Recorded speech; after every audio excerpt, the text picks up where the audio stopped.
এই মেশিনে আমরা এখন নতুন একটা প্রোগ্রাম করবো। তো নতুন প্রোগ্রাম করার আগে সর্বপ্রথম যেটা আমাকে দেখতে হবে, স্টেপ চেক দিয়ে আমার যদি ফোল্ডিং গ্রুপ আগে কমপ্লিট করতে হবে।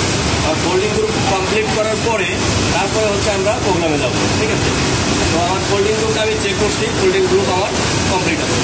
তো এখন আমি নতুন প্রোগ্রাম করতে গেলে আমাকে ঢুকতে হবে হলো প্রথমে ফাইলে ঢুকবো, স্টেপ চেক ঢুকবো, স্টেপ চেক। এখন আমি এখানে দিলে 1 স্টেপে আয়রন প্লেটটা চলে আসবে, আমি পকেটটা বসাবো। হ্যাঁ, পকেটটা বসালাম। পরে সেকেন্ড স্টেপে গেলে ভ্যাকুয়াম টানবে। হ্যাঁ, ভ্যাকুয়াম টানলে বডিটা সুন্দর মতো বসা দিলাম। বসানোর পরে আমার যেহেতু ফোল্ডিং কমপ্লিট আছে, আমি অটো ফোল্ডে চাপ দিব, ফোল্ডিং কমপ্লিট হয়ে যাবে। আমার ফোল্ডিং কমপ্লিট। হ্যাঁ, এখন হচ্ছে স্টেপ 18, 19, 20, 21, 22 স্টেপে আসার পরে আমার এখানে দেখেন লেখা আছে নিউ প্যাটার্ন, নিচে 22 আছে। তার মানে হচ্ছে আমার 22 স্টেপে আসলে আমি নিউ প্যাটার্নে ঢুকতে পারবো। এখন আমি নিউ প্যাটার্নে ঢুকলাম। নিউ প্যাটার্নে পিচ আমার 1 ইঞ্চিতে কয়টা স্টিচ হবে সেটা এখানে দিতে হবে। আমার যদি 8টা হবে বা 7টা হবে, 10টা হবে, যেটাই হোক আমি এখানে পিচটা দিয়ে দিব। আর এটা হচ্ছে স্পিড, কত স্পিডে মেশিনটা চলবে।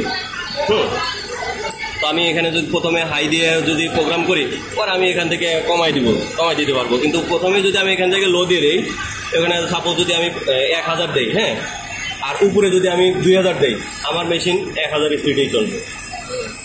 তো এখানে এই জিনিসটা কিন্তু ইম্পর্টেন্ট। অনেকে কি করে প্রোগ্রাম করার সময় বলে যে এখন 500 দিয়ে রাখি, পরে আমি বাড়াবো। 500 দিয়ে প্রোগ্রাম করছে, উপরে স্পিড বাড়াচ্ছে, স্পিড 2000 3000 দিছে, কিন্তু মেশিনের স্পিড বাড়তেছে না। কারণ হলো কি, আপনি প্রোগ্রাম করার সময় তো স্পিড কমাই দিচ্ছে। কাজেই প্রোগ্রাম করার সময় আপনি হাই দিয়ে রাখেন বা মিডিয়াম দিয়ে রাখেন। আপনি 2000 বা 2500 দিয়ে রাখেন, সমস্যা নেই। তো 2500 দিয়ে রাখেন, পরে আপনি উপর থেকে কমাই দিবেন, ঠিক আছে? যাই হোক, এটা দিলাম। দেওয়ার পরে হচ্ছে ইন্টার দেওয়ার পরে আমার যে একটা পেজ আসছে, এটা একটা এক্সেল পেজের মতো। হ্যাঁ, এই পেজের আমি এখন আমাকে কি করতে হবে, যে একটা এই এতক্ষণ আছে হলো মেশিনের হোম পজিশন। আমার যে প্রোগ্রামটা হবে, প্রোগ্রামের একটা হোম পজিশন দরকার আছে। তো আমি এই যে এইটা একটু এদিক সরাবো, এটা হচ্ছে আমার প্রোগ্রামের হোম পজিশন। যে সেটা ট্রিমিং হওয়ার পরে আউটার ক্লাম্পটা কোন জায়গায় এসে দাঁড়াবে, এটা হচ্ছে আমার সেই হোম পজিশনটা। একটু সরাই নিয়ে ক্লিয়ার দিতে হবে, ঠিক আছে? ক্লিয়ার দিয়ে দিলাম। এখন হচ্ছে আমি কি করব, এই যে অ্যারো চিহ্ন আছে, এই অ্যারো চিহ্ন দিয়ে আমার সুইং স্টার্ট হবে কোন জায়গা থেকে, ওখানে আসবে। এখন কিন্তু আপনার কোথাও ইন্টারও দেওয়া লাগবে না, কোনো স্ট্রেট লাইন কিচ্ছু না লাগবে না। ক্লিয়ারে টাচ করছেন, ব্যাস। এরপরে জাস্ট শুধু আপনি এই অ্যারো চিহ্ন দিয়ে কোন জায়গা থেকে সুইং শুরু হবে ওখানে আসবেন। তো আমি সুইং শুরু করবো যেখানে, এখানে আসি। এটা হলো আমার স্পিড বাড়বে। হ্যাঁ, ফিডিং স্পিডটা বাড়বে। আমি সুইং স্টার্ট করবো এই কর্নার থেকে, এই কর্নারে আসছি। হ্যাঁ, এখানে ঠিক আছে। আমার প্রোগ্রাম এখান থেকে শুরু হবে, এখানে ইন্টার। দেখেন এখান থেকে এই পর্যন্ত আমার ফিডিং চলে আসছে। হ্যাঁ, এখন হলো আমার এটা স্ট্রেট লাইন দিয়ে যদি প্রোগ্রাম করি তাহলে স্ট্রেট লাইন, আর যদি আমি আর একটু কার্ভ লাইন বা এসে নিতে চাই তাহলে আমার এখানে অনেকগুলো লাইন দেওয়া আছে, আইকন দেওয়া আছে। আমি যেহেতু স্ট্রেট একটা লাইন, তো আমি একটা স্ট্রেট লাইন দিয়ে প্রোগ্রামটা করবো। ইন্টার। প্রথমে আমি ব্যাক স্টেজ দিলাম একটু উপর পর্যন্ত, ইন্টার। হ্যাঁ, এখন আবার নিচে আসবো,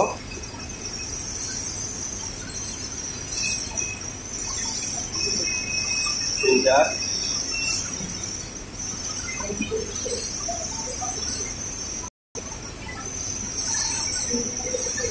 ইন্টার।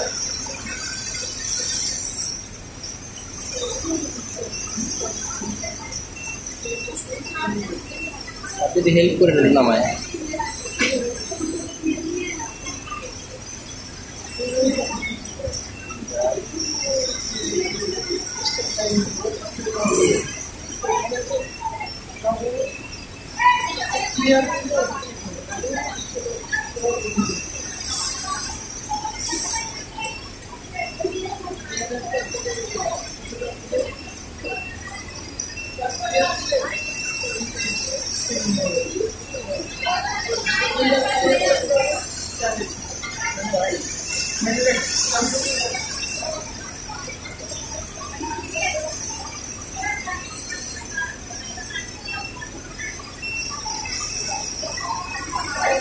দেখেন এখানে এসে আমার কিন্তু প্রোগ্রাম শেষ হওয়ার কথা ছিল। আমি কি করব, লাস্টের মাথায় একটা ব্যাক স্টিচ দিয়ে দিব। শেষ, আমার প্রোগ্রাম করা শেষ। এখন জাস্ট সেভ দিব, সেভ এবং প্রোগ্রাম নাম্বার, প্রোগ্রাম আমার শেষ। ঠিক আছে, এখানে দেখেন পেমেন্ট খাওয়া নিচ্ছে, টিয়ারে টাচ লাগে, ওটা কোনো ব্যাপার না, ওটাও নিয়ে এসে দেওয়া যাবে। এখন চেক দিয়ে দেখার জন্য আবার এটা চাপ দিলে পরে চেক দিয়ে এখন আমি এই যে এটা দিয়ে আমি প্রোগ্রামটা চেক দিতে পারবো যে নিডেলটা কোথাও বাড়তেছে কিনা। এখন নিডেল